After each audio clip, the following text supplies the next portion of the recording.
किस राज्य में किस पार्टी को गिव एंड टेक करना पड़ रहा है, किसको कितनी सीटें मिल रही हैं, वो जरूरी नहीं है।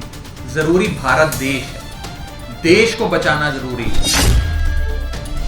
अगर 2024 में देश नहीं बचा तो शायद ये इस देश का आखिरी चुनाव हो, इसके बाद चुनाव ना हो।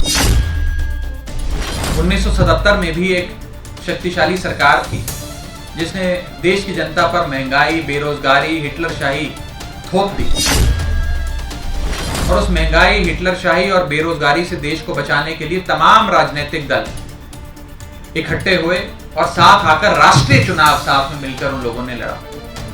एक जनता पार्टी का बैनर बना, वामपंथी भी थे, जनसंघी भी थे, सोशलिस्ट भी थे, कम्युनिस्ट भी थे।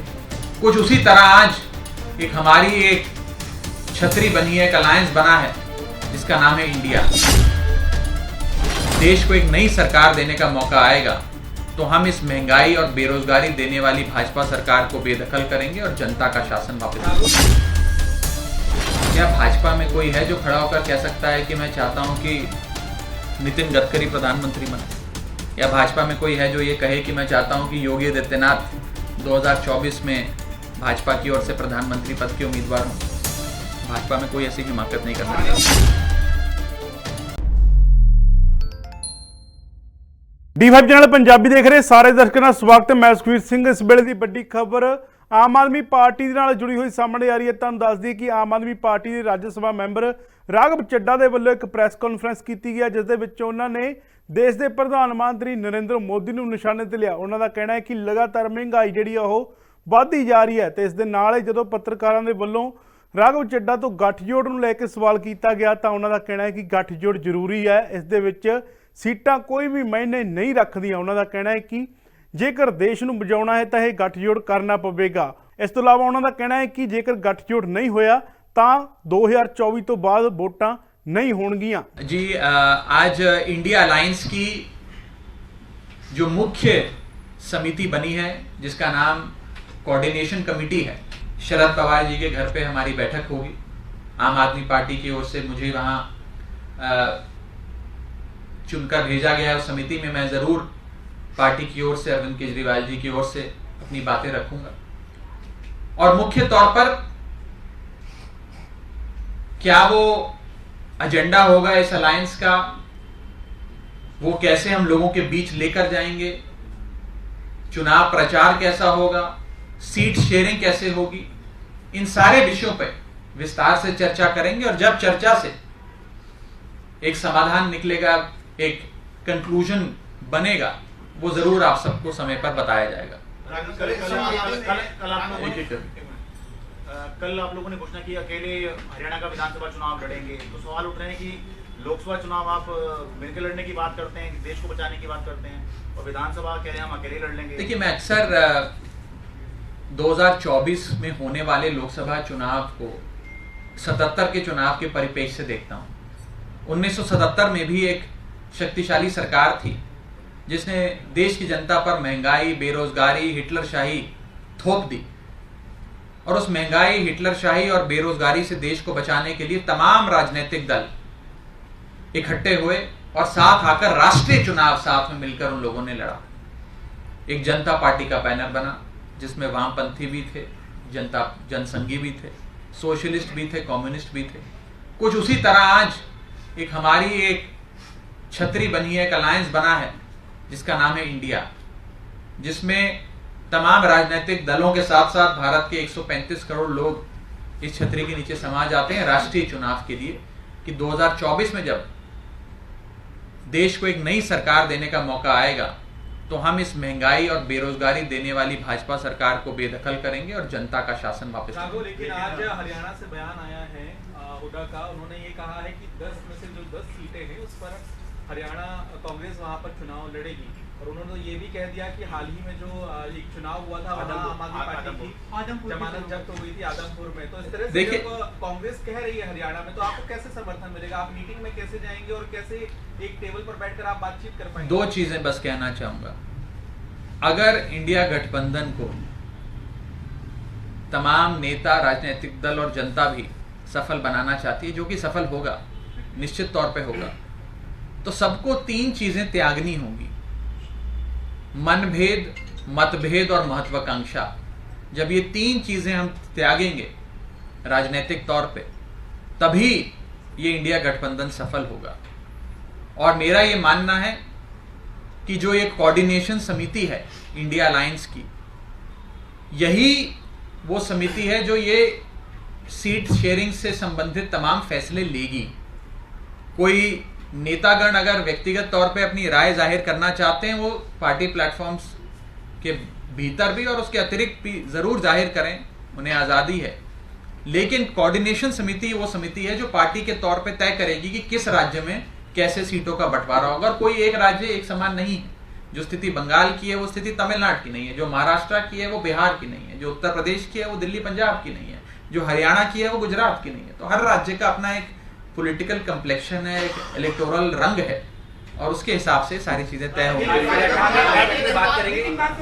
बात करेंगे कि बयान ऐसे ना आए पार्टी की तरफ से, उनके नेताओं को बोलेंगे। अब जो बातें मैं बैठक में करूंगा, मैं उसे सार्वजनिक तौर पे आपसे साझा नहीं करूंगा। पार्टी अटैकिंग मोड में ये भी लगातार कहती है कि इस अलायंस का कोई चेहरा नहीं है। अभी लल्लन सिंह ने नाम लिया कि नीतीश कुमार चेहरा होना चाहिए। राहुल गांधी के लिए भी पीछे से बैकिंग आ रही है, जो कांग्रेस पार्टी कह रही है, लालू कह रहे हैं। तो ये एक बड़ा सवाल है जिसमें लगातार अटैक अलायंस पे होता है। आप चलिए, हमारे पास तो बहुत चेहरे हैं। हमारे पास तो बड़े सफल एबल एडमिनिस्ट्रेटर्स हैं जिन्होंने बड़े सफल प्रशासन चलाए। क्या भाजपा में कोई है जो खड़ा होकर कह सकता है कि मैं चाहता हूं कि नितिन गडकरी प्रधानमंत्री बने? या भाजपा में कोई है जो ये कहे कि मैं चाहता हूं कि योगी आदित्यनाथ 2024 में भाजपा की ओर से प्रधानमंत्री पद के उम्मीदवार हों? भाजपा में कोई ऐसी हिमाकत नहीं कर सकता। सवाल है क्योंकि आप जब इंडिया अलायंस की बात आती है तो आप 1977 का जिक्र करते हैं और हिटलर शाही की सरकार बताते हैं। तो क्या आप इंदिरा गांधी को हिटलर बता रहे हैं?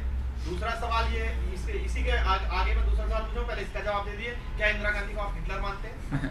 देखिए, उस समय इमरजेंसी जिस प्रकार से देश की जनता पे थोपी गई, नसबंदी हुई, उससे तमाम देश की जनता का एक भाव यही है कि उससे मुक्ति चाहिए थी, और उस मुक्ति के लिए ही देश के लोगों ने वोट दिया। इसीलिए आज भी जिस प्रकार का एक अघोषित आपातकाल हम इस देश में देख रहे हैं, उससे भी जनता निजात चाहती है कि कोई मोर्चा बने, कोई अलायंस बने जो इस सरकार को हटाए।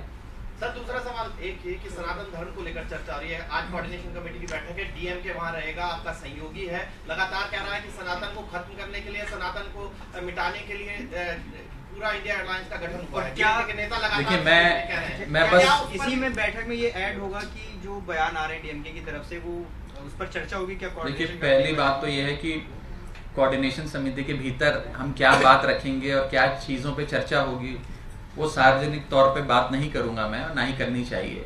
जो भी कंक्लूजन्स निकलेंगे वो आपके सामने रखे जाएंगे। लेकिन जहां तक इस बयान का सवाल है, मैं साफ कर दूं कि मैं खुद सनातन धर्म से आता हूं, और जो बयान आ रहे हैं सनातन धर्म के विरुद्ध, मैं उसकी निंदा करता हूं, घोर निंदा करता हूं, और उसके विरोध में खड़ा हूं। किसी को भी इस प्रकार के बयानों से बचना चाहिए।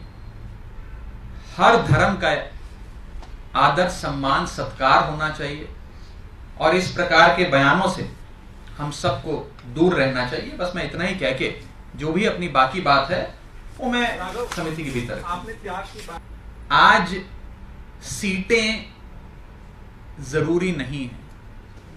आज किस राज्य में किस पार्टी को गिव एंड टेक करना पड़ रहा है, किसको कितनी सीटें मिल रही हैं, वो जरूरी नहीं है। जरूरी भारत देश है, देश को बचाना जरूरी है। अगर 2024 में देश नहीं बचा तो शायद ये इस देश का आखिरी चुनाव हो, इसके बाद चुनाव ना हो। अगर 2024 में देश नहीं बचा तो शायद बेरोजगारी और महंगाई कुछ इस कदर हो जाए कि देश में